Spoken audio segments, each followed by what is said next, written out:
Leo tarehe 23 ya mwezi wa sita mwaka 2026 katika Mahakama Kuu ya Tanzania masijala ndogo ya Dar es Salaam kulikuwa na shauri mbele ya Jaji Mbagwa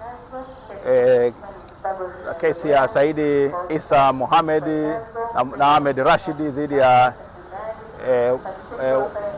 bodi ya wadhamini wa Chama cha Demokrasia na Maendeleo na katibu mkuu wa Chama cha Demokrasia na Maendeleo. Haya yalikuwa ni maombi madogo ambayo yanahusika na lengo la Saidi Isa Mohamed na mwenzake kupata amri za zuio kwa wadhamini wa Chama cha Demokrasia na Maendeleo na vile vile kwa katibu mkuu wa Chama cha Demokrasia na Maendeleo. Wanarudia yale ambao walikuwa wameomba mwaka jana, kwanza kuzuia matumizi ya mali za chama, ofisi, magari, vifaa vyote vya chama, na pili kumzuia katibu mkuu na wote ambao wanafanya kazi chini yake kujihusisha na shughuli za siasa. Sasa tarehe ya leo ilikuwa imepangwa na mahakama kwa ajili ya kutajwa kwa shauri hili. Sasa ajabu yake ni kwamba tumeingia mahakamani,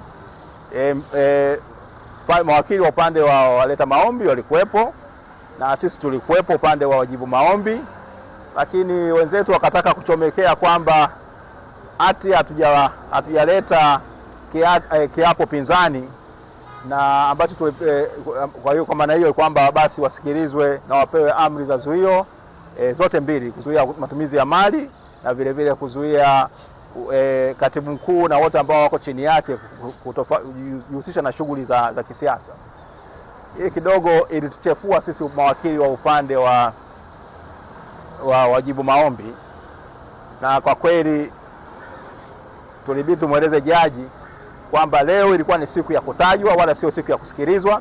Kesi hii inasikilizwa kwa pande zote mbili wala sio kwa upande mmoja, na jaji hakutaka tuendelee mbali sana. Akasema amri ya mahakama au wito wa mahakama uko wazi kabisa kwamba leo ilikuwa ni siku ya kutajwa kwa kesi hii, na kwa maana hiyo hayo mengine yote tusiyazungumze, bali ya kwamba upande wa wenzetu walikuwa wamefanya mawasilisho marefu, lakini nimesema kutokana na hivyo wametuchefua na tunategemea kuchukua hatua stahiki dhidi ya mawakili wote hawa. Yale yote ambayo waliyafanya mwaka jana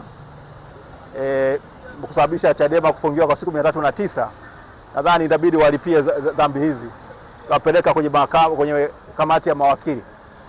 Hatuwezi tukaruhusu mawakili kushiriki katika matendo maovu na tukawaacha tu hivi hivi na wakaendelea kana kwamba hawajajifunza chochote kile.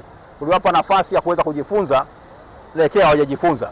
Sasa wakati umefika, kama nilivyosema siku ile nyingine, mwana kulitafuta mwana kulipata.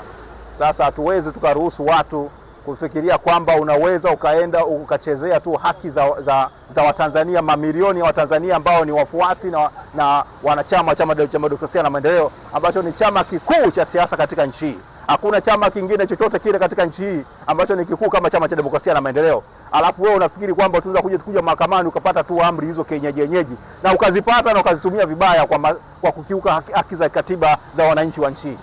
Kwa hiyo tutachukua hatua stahiki dhidi ya hao. Saidi Isa anajiandaa, nikiwapatia tu scoop, maombi yetu hasara ilisababisha Chadema ni zaidi ya shilingi bilioni 100. Kwa hiyo na hao mawakili wameshiriki katika kusababisha hiyo hasara, tutawasaidia kuweza kuilipa kwa namna inayostahiki.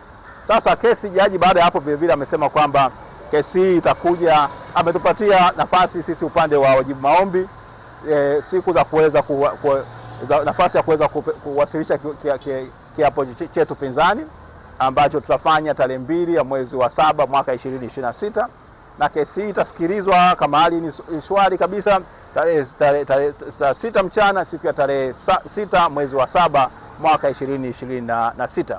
Kwa hiyo na kingine ambacho ningependa tu kuambia, nadhani mtakuwa mmeona kwenye mitandao, wadhamini wa Chama cha Demokrasia na Maendeleo na katibu mkuu wa Chama cha Demokrasia na Maendeleo walishapeleka notice ya rufaa katika mahakama ya rufaa dhidi ya uamuzi ule wa Jaji Ngunyare, sehemu ya uamuzi wa Jaji Ngunyare ambao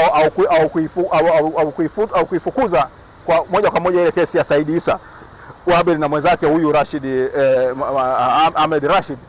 Sasa tunapinga rufaa kwamba kesi wanasema kwamba kesi itakiwa ifukuzwe, sio kufutwa, na vile vile watakiwa watoe gharama. Kwa hiyo kuna rufaa hiyo ambayo tumeshapeleka notice ya rufaa, na tutaweza kuiarifu mahakama ni kitu gani ambacho tumefanya na kuangalia kama hii kweli kesi hii inaweza kuendelea wakati kuna rufaa nyingine katika mahakama ya rufani. Kwa hiyo ndio hayo ambayo tulionayo, na kingine ambacho tumekitaka ni kuhusiana wanachama wafahamu kwamba kesi hii ni ya wanachama wote, ni wafuasi wote wa Chadema, wana haki ya kuja mahakamani kuisikiliza, na wasikubali mtu yote anapokuja mahakamani akamwambia kesi imeahirishwa. Kama kesi imeahirishwa, mawakili wa Chadema ndio ambao wataweza kutoa taarifa kwa watu kama kesi imeahirishwa. Wana haki ya kuja na kushiriki katika kesi. Kuna njama chafu ambazo zinafanywa na tumeiarifu mahakama za kuzuia watu kuja mahakamani, wanaambiwa kwamba eti kesi imeahirishwa. Haipo.